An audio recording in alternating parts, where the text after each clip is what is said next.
Sakoma, kad miestai turi savo veidą, tačiau nemažiau svarbu ir tai, kad miestai turi ir savo balsą. O kartais tas balsas prabyla ir per meną arba per sieną.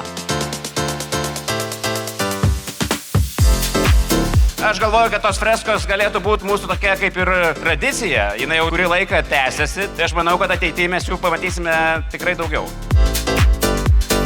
Mūsų mokyklos toks kredo yra laužyti standartus, Tadai, tai aš tikiuosi, kad mes išaugsim iš šitų rėmų. Norėjusi man kurti tokį supaprastintą vaizdą, ar ne, kur nėra labai daug veiksmo. Iš vienos pusės tai yra žaidimas su erdve, tiesiog žaismingas judesys, arba galime giliau žiūrėti.